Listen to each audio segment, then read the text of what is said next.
seeing monsters at your window. No, you can't sleep, you pretend though. You don't have to play the hero. 'Cause I got you like you got me. Hello అండి, welcome back to my channel. ఎలా ఉన్నారు మీరందరూ? నేనైతే చాలా బాగున్నాను. So ఈ వీడియోలో super exciting happy news అండి మీతో షేర్ చేసుకోబోతున్నాను. ఇన్స్టాగ్రామ్లో ఆల్రెడీ ఫాలో అయిన వాళ్ళైతే వాటికి అర్థమైపోయి ఉంటుంది ఆ హ్యాపీ న్యూస్ ఏంటి అని చెప్పి. సో ఇంకా ఎవరైనా ఫాలో అవ్వకపోతే కనుక ఇన్స్టాగ్రామ్లో కూడా ఫాలో చేయడం స్టార్ట్ చేయండి, ఎందుకంటే అక్కడైతే అప్ టు డేట్గా పెడుతుంటాను. ఇంకా వీడియోలోకి వచ్చేస్తే, ఇక్కడ వెళ్ళేది హాస్పిటల్కి. నాకు 31 వీక్స్కి స్కాన్ రాశారనమాట. Scan plus doctor appointment. ఎందుకనంటే డయాబెటీస్ అనేది వాళ్ళు అప్ టు డేట్గా చెక్ చేస్తూ ఉంటారు ఎప్పటికప్పుడు. సో నా మెషిన్ అది పట్టుకుపోయాను అనమాట. నాకైతే ఎక్కువ రీడింగ్స్ తీసుకోవడానికి అవ్వలేదు. వాళ్ళు రీడింగ్స్ చూసిన తర్వాత కంక్లూడ్ చేసుకున్నది ఏంటి అంటే, నాకు మెట్ఫార్మిన్ కాకుండా ఇన్సులిన్ ఇవ్వాలి అని. ఎందుకంటే బేబీ గ్రోత్ అనేది వెయిట్ ఎక్కువ పెరగట్లేదు, వాళ్ళు అనుకున్న మార్జిన్కి కొంచెం తక్కువ ఉంది వెయిట్ అనేది. సో వెయిట్ మెట్ఫార్మిన్ వాడితే ఇంకా తగ్గిపోతుంది బేబీది. అందుకని ఇంకా ఇన్సులిన్కి స్విచ్ చేద్దామని అయితే డాక్టర్ అంది. నాకు ఎంత నీడిల్స్ అంటే భయం ఉన్నా ఇంకా ఈ రీజన్ చెప్పిన తర్వాత ఏ తల్లైనా ఊరుకోదు కదా. సో ఆబ్వియస్గా ఇంకా నాకు భయం ఉన్నా కూడా తప్పలేదన్నమాట ఇన్సులిన్కి స్విచ్ అవ్వడం వల్ల అదే అనేది జరిగింది ఆ రోజు. సో అదొక బ్యాడ్ న్యూస్. గుడ్ న్యూస్ చెప్తానని బ్యాడ్ న్యూస్ చెప్తున్నాను ఏంటి అనుకుంటున్నారా? ఇంకా అంతే కదా, ఏం చేస్తాం, అది పరిస్థితి అలా ఉంది, దాన్ని అవాయిడ్ అయితే చేయలేము. ఇంకా వచ్చిన దాన్ని మన దారిని ఏది వస్తే అది ఇంకా యాక్సెప్ట్ చేసుకుంటూ దాన్ని అలానే ఫేస్ చేసుకుంటూ పోవాలి. సో ఇద్దరం అలా నవ్వుకుంటూ అలానే ఇంకొచ్చేసాం. మాకేంటంటే లక్కీగా ఇక్కడ ఏంటంటే ఏదన్నా మెడిసిన్ ఇచ్చినా ఏదన్నా ఇలాంటి ట్రీట్మెంట్స్ ఇచ్చినా అప్పటికప్పుడు వాళ్ళ ముందు ట్రై చేసి చూపించాలన్నమాట. వాళ్ళు ఫస్ట్ ఎక్స్ప్లెయిన్ చేస్తారు మనకి ఎలా చేసుకోవాలి ఏంటి అని, అండ్ వాళ్ళ ముందే మనము ఒకసారి ట్రయల్ వేస్తాం. సో నర్స్ ఏంటంటే అక్కడ నాకు హాస్పిటల్లో చూపించింది ఎలా చేసుకోవాలి అని. ఇది ఒక పెన్ మోడల్లో ఉంది, చాలా సింపుల్ ప్రొసీజర్ అనమాట. బట్ నీడిల్ మాత్రం ఉంటుంది, 5 mm నీడిల్ ఉంది దీనికి. సో పెన్ మోడలే, అంటే పెద్ద కష్టమైన పని ఏమీ కాదు. బట్ ఫోబియా ఉన్న వాళ్ళకి మాత్రం కొంచెం ఇబ్బందే, కానీ చేసుకునే కొద్దీ అలవాటు అయిపోతుంది.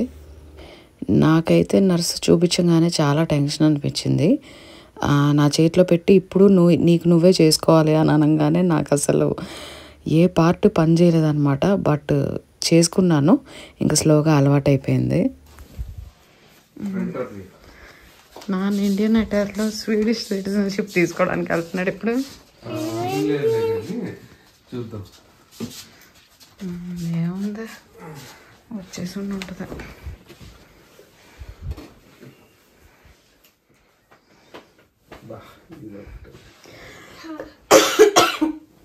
ఏదిరా మౌస్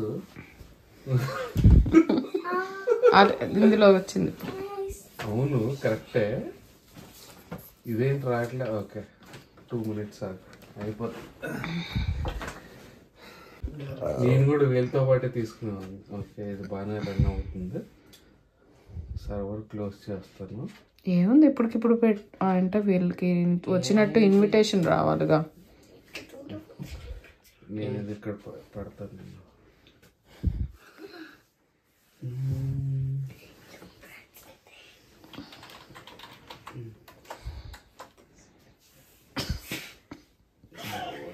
కూడా ఏంటిది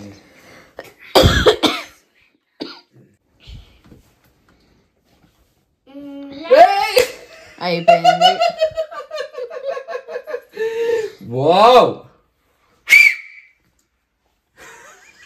మీరందరూ స్వీడిష్ సిటిజన్స్ అయిపోండి, నేను మాత్రం ఇండియన్ గా మిగిలిపోతాను.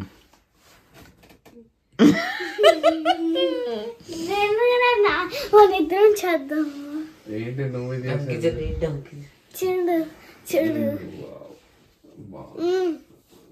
ఇంకొచ్చే వాళ్ళు కూడా బాగుంది స్వీడిష్. బాగుంది.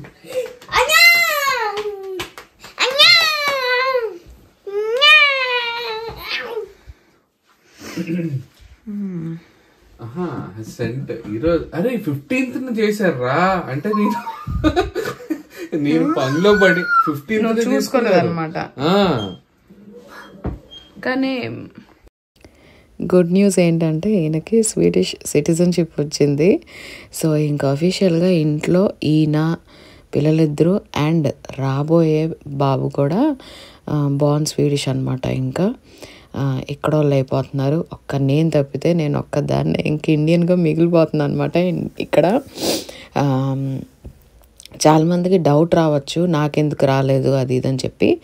చాలా రూల్స్ చేంజ్ చేశారండి. ఇదివరకైతే వచ్చేసేదే, చాలా రూల్స్ చేంజ్ చేశారు రీసెంట్గా వీసాకి సంబంధించి. సో మెయిన్ ఏంటంటే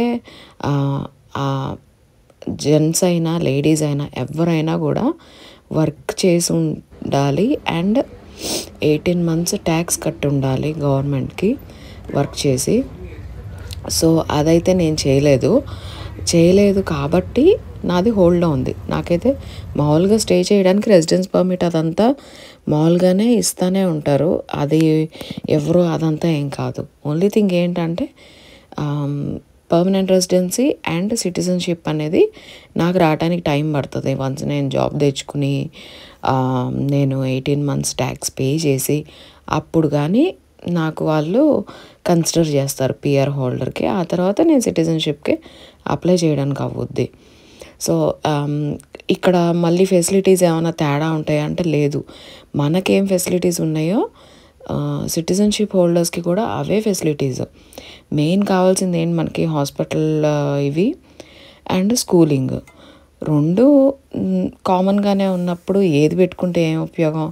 ప్రస్తుతానికైతే నాకు ఇలా గడుస్తుంది కాబట్టి కానిస్తున్నాం. బట్ పిల్లలిద్దరికి అండ్ ఈయనకి అయితే వచ్చేసింది అండ్ రాబోయే వాళ్ళకి బార్న్ స్వీడిష్ ఏకంగా. సో అసలు ప్రాబ్లమే లేదు, పక్కా స్వీడిష్ అయిపోతున్నారనమాట. అండ్ ఇక్కడ ఏంటంటే స్వీడన్ నేషనల్ డే వస్తుంది June 6th.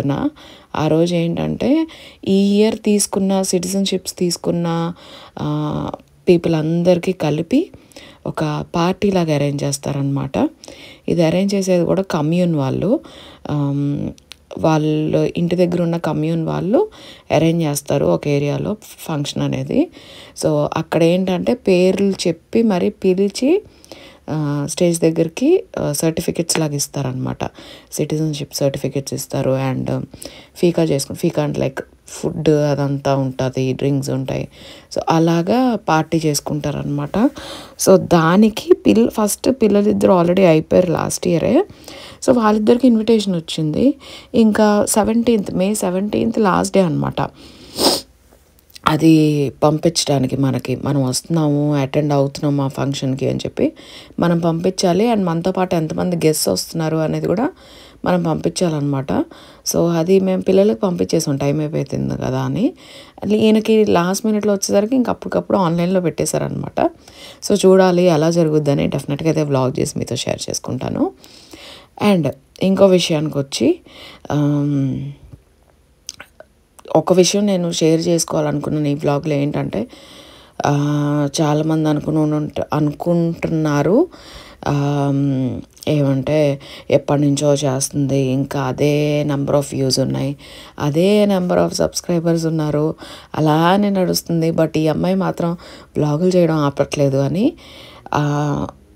ఓన్లీ రీజన్ నేను ఇక్కడ చేసేది ఏంటంటే నేను నా ఫ్యామిలీని ఎలా మేనేజ్ చేసుకుంటున్నాను, నా ఫ్యామిలీని నేను ఎలా చూసుకుంటున్నాను అండ్ నాలాగా ఉన్న చాలామంది ఉంటారు బయటకు వచ్చి చెప్పరు ఎంత. సో వాళ్ళు నా నుంచి ఏదన్నా నేర్చుకోగలిగితే I will be very very happy అనమాట. అందులో కొంతమంది నాకు ఇన్స్టాగ్రామ్లో చాలా పర్సనల్గా మెసేజ్ చేస్తూ ఉంటారు కాబట్టి ఐ నో నేను ఎంతో కొంతమంది నేను హెల్ప్ చేస్తున్నానని. థింగ్స్ ఐ హేట్ ఇక్కడ ఏంటంటే నా ఛానల్లో పెట్టవాలి అనుకున్నది అడ్వర్టైజింగ్. అవి కొనండి, ఇవి కొనండి, మీరు నాది చూసారంటే ఈ చీరలు కొనండి, ఈ నగలు కొనండి, ఈ క్రీములు కొనండి. I will never say it. People keep on asking me నీ స్కిన్ కేర్ ఏంటి, ఇంకా how you are maintaining your skin like that, ఎలాగా ఏం చేస్తున్నారు చెప్పండి. నేను వాడే క్రీములు నేను చెప్తానే కానీ ఇది నేను ఇలా కొన్నాను ఇలా నెవర్. సో నా ఛానల్లో మీరు చూసుకుంటే కనుక అడ్వర్టైజింగ్ ఉండదు, నా లైఫ్ ఉంటుంది.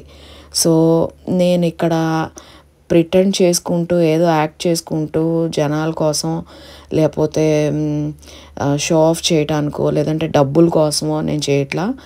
రేపొద్దున ఎప్పుడన్నా నేను ఈ ఛానల్ని క్లోజ్ చేసేసినా కూడా ఇఫ్ ఐ లుక్ బ్యాక్ ఇది చూస్తే నేను రాసుకున్న బుక్ని చూసినట్టు అనిపిస్తుంది నాకు. ఎందుకంటే నేను ఎవ్రీడే పిల్లలతో గడిపిన మూమెంట్స్, నేను పడిన కష్టం, మేము ఇక్కడికి వచ్చి మేము ఇప్పటి వరకు పడ్డ కష్టాలు, ఇప్పటి వరకు మేము ఎలా డెవలప్ అయ్యామో, ఎలా మాకు ఈ స్టేజ్ వరకు ఎలా వచ్చామో, ఫ్యామిలీ కండిషన్స్ ఇవన్నీ ఒక్కసారిగా అట్లాగా మాకు కళ్ళమ్మట ఇదవుతాయి అన్నమాట. I just love that feeling. అందుకని నేను ఈ వ్లాగ్స్ చేస్తున్నాను. అండ్ నా కోసం నేనే చేసుకుంటున్నా అంటే చూడండి అని ఎందుకు అనాలంటే ఆబ్వియస్లీ చూస్తారు. ఎందుకంటే చాలామంది పర్సనల్గా కనెక్ట్ అయిన వాళ్ళు ఉన్నారు, వాళ్ళు చూస్తారు. ఉంటుంది బాధ అనేది ఉంటుంది. ఏమనంటే అరే ఇంత కష్టపడి చేస్తున్నామే, ఇంకా నా తోటోళ్ళు అంత ఇదైపోయారు, నేను ఇంకా ఇలానే ఉన్నానని లైట్గా ఉంటుంది ఎక్కడో ఒక మూలన. బట్ నేను అది ఎప్పుడు కూడా సీరియస్గా తీసుకున్నది లేదు, నేను సీరియస్గా తీసుకుని ఉండుంటే ఈ పాటికి ఛానల్ని క్లోజ్ చేసేసేదాన్ని ఎప్పుడో. బట్ నేను సీరియస్ తీసుకోకుండా చాలా స్పోర్టివ్గా నేను నా జర్నీని నేను షేర్ చేసుకోవాలి, నా జర్నీని షేర్ చేసుకుంటూ నేను నేర్చుకుంటాను, నన్ను చూసే తోటి వాళ్ళకి కూడా హెల్ప్ అవుతుంది అనే ఒకే ఒక ఫీలింగ్ తోటి నేను I will keep on sharing నా జర్నీ అంతా. సో ఇదొక విషయం చెప్పాలనుకున్నాను. చాలామంది జాలిగా చాలా రకరకాలుగా అనుకుంటూ ఉంటారు, but this is the answer for them, నేను చెప్పాలనుకున్నది. సో అదండి. I won't be stopping vlog share చేయడం, ఇలానే షేర్ చేస్తూ ఉంటాను. డే విల్ కమ్, నా delivery and how newborn phase ఎలా ఉంది అంత చూపిస్తాను. నాకైతే ఉన్నట్టుగా చెప్పడం అలవాటు, అది యూట్యూబ్ అయినా ఏదైనా కూడా. సో ఆబ్వియస్గా ఎంతవరకు షేర్ చేయాలో అంతవరకు షేర్ చేస్తాను. ఇన్సులిన్ విషయానికి వస్తే నేను ఎక్స్పెక్ట్ చేయలేదు మెట్ఫార్మిన్ నుంచి ఇన్సులిన్కి స్విచ్ చేస్తారని. ఫస్ట్లో చాలా భయం వేసింది, నీడిల్స్ అంటే చాలా భయం నాకు, అలాంటిది నేనే రోజు ఇన్సులిన్ వేసుకోవాలా అని. బట్ ఈవెన్చువల్లీ దేవుడు మనకి ఇచ్చిన ఇదేంటంటే సిచ్యువేషన్కి తగ్గట్టుగా మనం అలవాటు అయిపోతాం త్వరగా. ఎక్కువ దాన్నే హ్యాంగ్ అయ్యుకుంటూ అవుతూ తెగ ఇదైపోము. సో నేను ఈవెన్చువల్గా అలవాటు పడ్డాను. ఆ స్ట్రెంగ్త్ దేవుడు నాకు ఇది ఇచ్చాడు. ఎందుకంటే అలవాటు పడకపోతే నష్టం మనకే. బేబీ వెయిట్ డెవలప్ అవ్వదు, మీరు ఎలాగా స్విచ్ చేయాల్సిందే అని చెప్పంగానే నాకు ఇంకా అప్పటి వరకు నేను వేరే ఛాన్స్ ఏమైనా ఉందా అని అడిగిన దాన్ని ఐ స్టాప్డ్ ఆస్కింగ్ డాక్టర్. నేను అన్నాను ఒకటే, ఇన్ని ప్రాబ్లమ్స్ ముందు 2 ప్రెగ్నెన్సీలో నాకు ఎప్పుడు రాలేదు, ఇంతవరకు ఇన్ని హెల్త్ ఇష్యూస్ అనేవి ఒక్కసారిగా నాకు రాలేదు. ఐ నెవర్ ఫేస్డ్ అనమాట ఇలాంటివన్నీ. సో ఎందుకని అంటే ఏజ్ సేస్ ఇట్. మీరు ఏజ్ పెరిగే కొద్దీ బాడీలో కాంప్లికేషన్స్ అవి తట్టుకునే శక్తి తగ్గుతూ ఉంటుంది. And we have to accept that fact అనమాట. అదే చెప్పింది డాక్టర్ కూడా. ఆఫ్టర్ 30 ప్రెగ్నెన్సీ ఇవన్నీ ఎఫెక్ట్స్ చూపిస్తాయి ఆబ్వియస్గా, కాబట్టి ఇది కూడా జరిగింది అని చెప్పచ్చు అని. సో నాకు అనిపించింది ఓకే, మనం ఏజ్ ఫ్యాక్టర్ని మర్చిపోతున్నాం ఇక్కడ, ఏజ్కి తగ్గట్టుగా మన బాడీ కూడా అలా ఇదవుతుంది అని. సో అదైతే అనిపించింది, మీకు కూడా మాట షేర్ చేయాలని అనుకున్నాను. సో చెప్పాను. ఇంకా సిటిజన్షిప్ వచ్చింది కదా, మన సండే రాగానే మరి దేవుడికి మన థ్యాంక్స్ చెప్పుకోవాలి. ఎందుకంటే మనం ఏది తెగ అడిగేలేదు, పెట్టాం అప్లికేషను, సరే ఏదైతే అది అన్నట్టుగా సైలెంట్ కూర్చున్నాం. ఈ లోపల టెన్షన్ పడతానే ఉన్నారు. ఎందుకంటే మన పాస్పోర్ట్స్ రిటర్న్ ఇవ్వాలి, వర్క్ పర్మిట్స్ రిటర్న్ ఇవ్వాలి, ఇవన్నీ ఉంటాయి ప్రొసీజర్ అంతా. ఏమవుద్దా ఏంటా, డెలివరీ టైం దగ్గర పడుతుంది ఆ టైంలో మన దగ్గర వ్యాలిడ్ ఇది లేకపోతే ఎట్లా, సిటిజన్షిప్ వచ్చేస్తే బార్న్ స్వీడిష్ అవుతారు వచ్చేవాళ్ళు ఇప్పుడు డెలివరీ తర్వాత, వచ్చేస్తే బాగుండు ఇవన్నీ అనుకున్నాం. కానీ వీ నెవర్ ఆస్క్డ్ అనమాట. లైక్ పర్టికులర్గా కూర్చుని దాని మీదే ప్రేయర్ చెప్పుకుంటూ తెగ ఇదైపోతూ లేదు. దేవుడు ఆయన దీంట్లో పెట్టుకున్నాడు కాబట్టి లిస్ట్లో అది అలా జరిగిపోయింది. నాకైతే అస్సలు ఎక్స్పెక్ట్ చేయలేదు ఆ రోజు మేము అది న్యూస్ వింటామని. అనుకోకుండా మెయిల్ ఏదో చూశారు, అది కాస్త అలా టర్న్ అవుట్ అయింది. So we were very happy. దేవుడికి థ్యాంక్స్ చెప్పుకోవాలి కాబట్టి ఇంకా సండే వచ్చింది, చర్చ్కి వెళ్తున్నాము. నేను ముందు రోజే అనుకున్నాను ఆ రోజు ఎలా అయినా చీర కట్టుకుని వెళ్ళాలి అని. ఎందుకో అనిపించింది నాకు, సమ్మర్ చక్కగా జాకెట్లు అవసరం లేదు, మన ఇండియన్ వేర్ అంతా బయటకు తీసి చక్కగా వేసుకోవాలి అని చెప్పి శారీ కట్టుకుందాం అని అనుకున్నాను. కానీ చర్చ్కి వెళ్ళేటప్పుడు ఎంత హడావిడి అయిపోద్దంటే లాస్ట్ మినిట్లో నేను తయారవుతాను అనమాట. నాకు టైం సరిపోదు అంత ఫాస్ట్గా ఇదవ్వటానికి. మధ్యన ఆయాసం ఎక్కువైపోయి ఫాస్ట్గా పని చేయలేకపోతున్నా. నేను ఇంకా కట్టుకోనిలే అని అనగానే లేదు నువ్వు వేసుకో, అనుకున్నావు కదా వేసుకోవాలని, ఏం కాదు 5 minutes అటు ఇటు అయితే వేసుకో అన్నారు.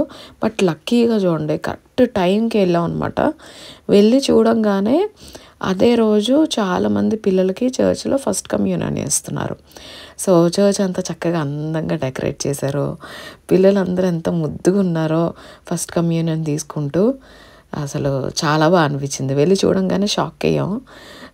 అంతకు ముందు వారం సండే చర్చ్కి వెళ్ళలేదు, ఎందుకంటే బాబు బర్త్డే మరుసటి రోజు అస్సలు లెగలేకపోయాము, టైర్డ్ అయిపోయాం బాగా. సో వెళ్ళలేక ఇంకా మాకు తెలియదు అనమాట ఈ సండే ఇలా ఫస్ట్ కమ్యూనియన్ పెడుతున్నారని. సో వెళ్ళి చూసి షాక్ అయ్యాం. అండ్ మంచిదైంది శారీ కట్టుకుని రావటం, ఎందుకంటే అందరూ మంచిగా డ్రెస్అప్ అయిపోయి ఉన్నారు. సో మన అటైర్ మనం షో ఆఫ్ చేసుకోవడం బాగుంటుంది కదా. సో అలా బాగా అనిపించింది నాకు. అండ్ ఇంటికి రాగానే మన SRH మ్యాచ్, సో అది చూస్తూ కూర్చున్నాం అనమాట. ఆబ్వియస్లీ మన వాళ్ళు విన్ అయ్యారు, చాలా ఈజీ విన్ అది. కానీ అంత కిక్ రాలేదు నాకు అంత ఈజీగా గెలిచేసరికి. బట్ ఎనీవేస్ మంచి ఫ్లోలో వెళ్తుంది SRHది. ఐ హోప్ ఈసారి మన వాళ్ళకి కప్ వస్తుందని అనుకుంటున్నాం మేము. సో అది అలా గడిచింది. అండ్ సండేది ఆబ్వియస్లీ హోంవర్క్ టైము, పిల్లల్ని చదివించాలి, వాళ్ళకి హోంవర్క్ చేయించాలి. అండ్ ఆల్మోస్ట్ స్కూల్ ఎండ్కి వచ్చేసింది ఇంకా.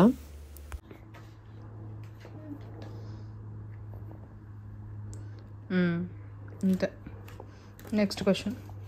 Leta hemma efter saker av dig som börjar på B. Vad hittar du? అంటే మన ఇంట్లో స్కూల్ ఎండింగ్కి వచ్చేసరికి ఇంకా టెన్షన్ స్టార్ట్ అయింది. ఇప్పుడు వీళ్ళు ఇంట్లోనే ఉంటారు, బుర్ర తినేస్తారు, చూడాలి. అండ్ ఇవాళ ఆర్నోకి క్యాథకిజం క్లాస్ అయిందనమాట. అందులో ఏంటంటే రోజరీ చెయ్యాలి అని చెప్పి వర్క్ ఇచ్చారు. సో వాడికి చేయడం రాదు కాబట్టి ఇంకా వాడి పని నేను చేయడం మొదలెట్టాను. ఇలా చదివించేయడం అయిపోయిన తర్వాత కూర్చుని మధ్యాహ్నం ఇంకా ఇలా గుచ్చుతూ ఉన్నాను అనమాట. సో ఫైనల్గా అయితే ఇలా వచ్చింది. నేను అసలు ఎక్స్పెక్ట్ చేయలేదు అంత బాగా వచ్చిద్దని. సో ఇదండి ఈ వ్లాగ్కి. ఐ హోప్ మీకు ఈ వ్లాగ్ నచ్చిందని అనుకుంటున్నాను. నచ్చితే కనుక లైక్ చేయడం మర్చిపోవద్దు. అండ్ సబ్స్క్రైబ్ చేసుకోండి కొత్తగా ఎవరైనా చూస్తున్నారంటే. నేను మళ్ళీ ఇంకో మంచి వ్లాగ్లో కలుసుకుంటాను. అప్పుడు వరకు take care, bye bye. Shakes when the bombs scream until I